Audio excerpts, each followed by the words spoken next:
I'll explain my transformation to you guys. आज हम जो बात करने जा रहे हैं that will be about my transformation.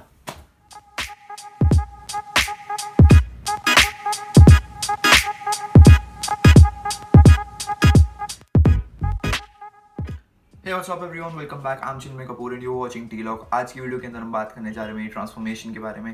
If you guys still haven't watched my transformation video, I'll link it somewhere here. Please go and watch that. I'm sure you guys will love it. Let's begin with it. Guys इस video को मैं 3 parts में divide कर रहा हूँ. जो first part होगा that will be about my transformation journey. जो सेकंड चीज़ है जिसके बारे में हम बात करेंगे that will be about my workout schedule. And जो थर्ड चीज़ है जिसके बारे में हम बात करेंगे that will be about my diet. Also guys कुछ लोगों के क्वेश्चंस थे जो मेरे से इंस्टाग्राम वगैरह पे पूछे गए थे, तो आई एम गोना ट्राई कि इस वीडियो के थ्रू मैं उनके क्वेश्चंस का आंसर कर पाऊँ और उनके जो डाउट्स हैं वो क्लियर कर पाऊँ. So beginning with the video.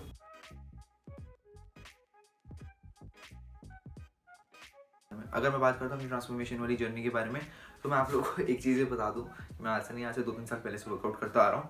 But problem ये थी कि मैं हमेशा से एक हार्ड गेनर रहा हूँ. जब वर्कआउट किया या तो 2-3 हफ्ते नहीं किया, लॉस. इंजरी हुई, रेस्ट किया, लॉस. हमेशा मेरा मसल लॉस हो जाता था, चाहे मैं जितना भी गेन कर लूँ, कितना भी अच्छा दिखने लग जाऊँ. ये देख रहे हो, यहाँ से वापस यहीं आया था मैं, तो मेरा कभी भी टिका नहीं मसल. ठीक है, तो मुझे ये भी था कि क्योंकि शायद मैं सप्लीमेंटेशन पे ज़्यादा डिपेंडेंट था. एंड जैसे कि मेरी एज के काफ़ी यंगस्टर्स यही गलती करते हैं कि वो सप्लीमेंटेशन पे ज़्यादा डिपेंडेंट हो जाते हैं और अपनी डाइट प्रॉपर नहीं लेते हैं. मेरी डाइट अच्छी नहीं थी, टू बी वेरी ऑनेस्ट. मेरी डाइट बहुत बेकार थी.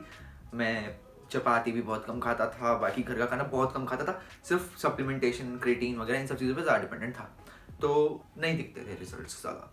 और अगर दिखते भी थे तो वो शॉर्ट लिव्ड होते थे. ठीक है, देन हुआ क्या कि मुझे लगा कि शायद कंसिस्टेंसी की वजह से हो सकता है, क्योंकि मैं कंसिस्टेंट नहीं था. तो मैंने कंसिस्टेंट होना शुरू किया. जिम के अंदर मैं कंसिस्टेंटली जाने लगा और हर हफ्ते हर रोज़ जाना ही जाना, मतलब 6 days अ वीक तो जाना ही जाना था. तो जाना शुरू किया वैसे, एंड देन रिजल्ट दिख रहा था डेफिनेटली. बट कोरोना, जब लॉकडाउन हुआ, gyms got closed. Gyms close हुए, मैंने घर पे वर्कआउट करना शुरू किया. आई ट्राइड कि मैं अपना मसल सस्टेन कर पाऊँ और ज़्यादा लॉस ना हो, but that did not work out well. क्यों? क्योंकि मुझे खुद को कोरोना हो गया. When I got infected, I lost somewhere around 4 to 5 kgs of my weight. I got back to square one again. I went to the doctors. I told them कि मैं वापस शुरू करना चाहता हूँ, मैं कब शुरू कर सकता हूँ. तो उन्होंने मेरे को बोला कि आप सप्लीमेंटेशन अभी मत लो, क्योंकि अगर मैं सप्लीमेंटेशन लूँगा तो that would be harmful for my body at this point of time, क्योंकि मेरी बॉडी रिकवर कर रही थी कोरोना से. भाई मैं नहीं चाहता था कि मैं सिर्फ फिट दिखूँ, I also want be healthy from the inside as well. तो मेरे को ये था कि I should not take supplementation until unless I am completely fit and ready for that. मेरी बॉडी रिकवर कर रही थी कोरोना से, एंड मुझे चाहिए था कि एक लाइट मील से धीरे धीरे अपनी घर के खाने पे, और घर के खाने से बाद में मेरे को हैवी डाइट पे जाना था. इससे पहले मैं नहीं जा सकता था. तो ठीक है, मैंने सोचा चलो ठीक है, मैं नॉर्मल डाइट पे आया धीरे धीरे. एंड वर्कआउट भी मैंने धीरे धीरे ही शुरू किया था. तो धीरे धीरे वापस घर पे बॉडी वेट वाला वर्कआउट वगैरह करना शुरू किया. एंड धीरे धीरे मैंने अपना नॉर्मल डाइट पे आना शुरू किया. बट मुझे नॉर्मल डाइट्स एंड फ्रूट वगैरह इन सब चीज़ों से इतना ज़्यादा अच्छा रिजल्ट दिख रहा था, तो मैंने वही चीज़ कंटिन्यू करी एंड अपनी डाइट वहाँ मैं इंक्रीज़ करता गया. जितना मैं पहले खाता था उससे शायद 3 times ज़्यादा मैं आज की डेट में खाता हूँ. एंड उस वजह से फ़ायदा क्या हुआ कि I started seeing results that were good for long term. तो ठीक है, मुझे वो लॉन्ग टर्म वाले रिजल्ट्स अब जाके दिखने लगे. क्यों? क्योंकि मैंने अपनी सप्लीमेंटेशन बंद कर दी. Although supplementation is good, I would not say that supplementation is bad या ये वो, बट लोग ओवर यूज़ करते हैं जैसा मैं. ठीक है, तो मैं ओवर यूज़ करता था एंड दैट वाज रॉन्ग. तो व्हाट आई थॉट कि अब मैं बिना सप्लीमेंटेशन के, बिना इन सब चीज़ों के अगर अच्छी फिजिक मेंटेन कर सकता हूँ, then why would I ever opt for something like that. ठीक है, if I am an athlete I need that. I am not. I am just a student who is pursuing his bachelors at this point of time. That's a topic for another day. तो मुझे लगा कि कोई significance नहीं है अभी फिलहाल जब मैं घर पे हूँ तो मैं सप्लीमेंटेशन लूँ. Why would I ever want to waste my protein. पड़ा है, नहीं चाहिए मुझे भी. मैं उसके बिना अपनी फिजिक मेंटेन कर सकता हूँ एंड और अच्छी भी बना सकता हूँ. कंसिस्टेंसी मैटर करती है एंड एक गुड डाइट, न्यूट्रिशन जिसको बोला जाता है. न्यूट्रिशन एक लॉन्ग टर्म बेसिस पर अगर आप बात करो तो you prefer to use the term nutrition instead of a diet. तो मैं न्यूट्रिशन पे फोकस कर रहा हूँ. ठीक है, okay, that is my transformation journey. Now let's talk about point 2.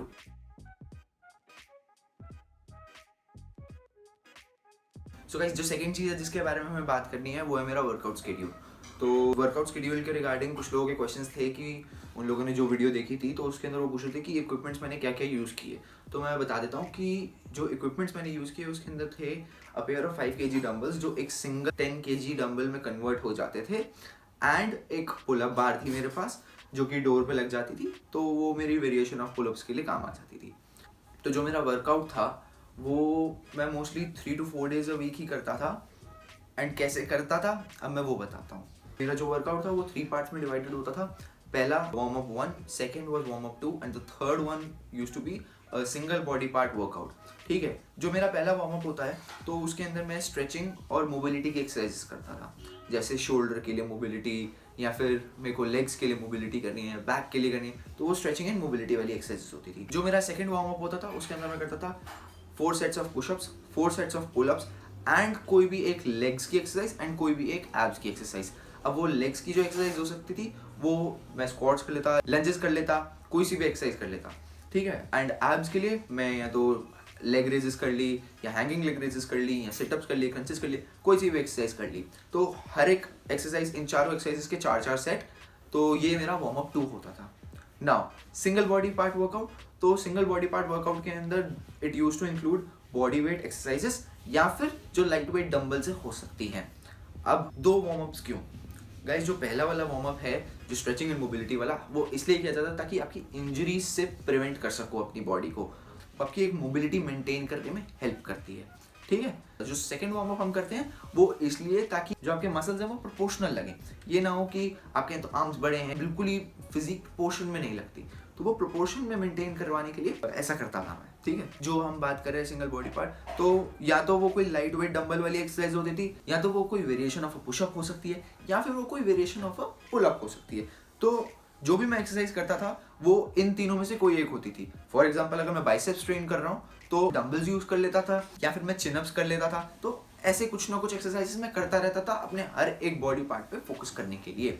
बाकी होम वर्कआउट पे फोकस्ड एक स्पेसिफिक सीरीज में निकालूंगा जो सारे के सारे होम वर्कआउट्स पे फोकस करेगी एंड हर एक बॉडी पार्ट के लिए निकालूंगा मैं। So stay tuned for that series as well. तो अब बात कर लेते हैं हम थर्ड चीज के बारे में, जो थी मेरी डाइट।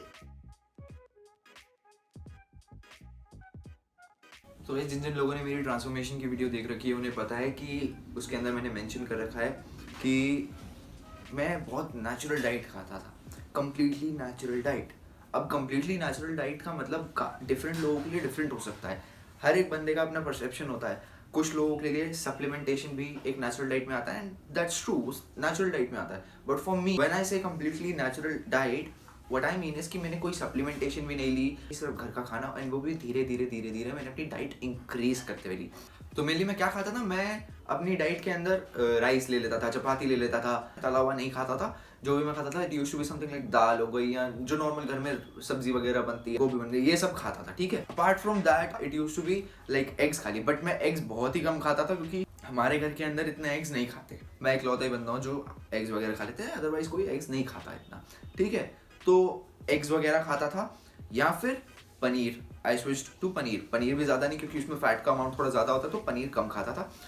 ज़्यादातर मैं प्रोटीन वैल्यू अपने डाइट में इंक्लूड करने के लिए आई यूज टू हैव स्प्राउट्स या बॉइल्ड चिकपीस। अगर एग्स खा रहा तो एग्स, नहीं तो दाल खा ली, बाकी जो चपाती वगैरह में होता है वो खा लेता था। अदरवाइज मेरी डाइट के अंदर होते थे फ्रूट्स लाइक एप्पल, बनाना, जो नॉर्मल कार्ब वगैरह के गुड सोर्स ऑफ कार्ब हैं। तो I use to take banana, apple, chapati, rice, ये सब चीज़ें खाता था। तो दैट वाज समथिंग जो मेरी रेगुलर डाइट हुआ करती थी। तो गाइस मैं ऐसी डाइट लेता था कि मुझे मैक्सिमम बेनिफिट मिले, इसलिए मैं अपने खाने को ज़्यादा तलता वलता भी नहीं था। जो मतलब अगर सब्जी वगैरह बन रही है तो वो ज़्यादा भुनी नहीं जाती थी, सिर्फ सौते करके हल्की फुल्की। इट वॉज नॉट कि वो बिल्कुल ही पका के तल के वो खा रहा हूँ, नहीं, ऐसा नहीं होता था, वरना उसकी सारी न्यूट्रिशियस वैल्यू खत्म हो जाती है। तो आई यूज टू ट्राई कि मैं उसको लीस्ट अमाउंट ऑफ फ्राई करके खा सकूँ एंड ईजिली डाइजेस्ट भी कर सकूँ। इसके साथ साथ मैं सैलेड पे बहुत फोकस रहता था, मैं सैलेड बहुत खाता था, जूस वगैरह घर पे बना के काफ़ी पीना। तो ये सब चीज़ों पे मैंने काफ़ी फोकस किया and that was my diet. बाकी अगर मेरी डाइट से रिलेटेड अगर किसी को और भी कोई क्वेश्चन है तो you can contact me on Instagram, I will be very happy to answer. So guys I hope आपको ये वाली वीडियो भी अच्छी लगी एंड इस पे भी आप लोग वैसे ही सपोर्ट करोगे जैसे आपने मेरी प्रीवियस वीडियो को सपोर्ट किया. Thank you all. Hit the like button if you like the video. Subscribe to the channel if you new and I try to bring up new videos every week. जो लोगों ने मेरे से पूछा था कि whether it's going to be just a fitness based channel, तो no, this is not going to be just a fitness based channel. यहाँ पे और भी बहुत सारी इंटरेस्टिंग चीज़ें मैं लाता रहूँगा. ये चैनल मेरी लाइफ के एक्सपीरियंसेस के ऊपर है कि जैसे जैसे मैं अपनी लाइफ में नई चीज़ें सीख रहा हूँ, इवॉल्व कर रहा हूँ, तो वैसे ही आप लोग भी मेरे साथ साथ वो चीज़ें सीख पाओ एंड मैं अपने एक्सपीरियंसेस शेयर करूँगा. होप करता हूँ आप लोगों को ये वाली वीडियो भी अच्छी लगेगी and take care, stay safe, bye bye.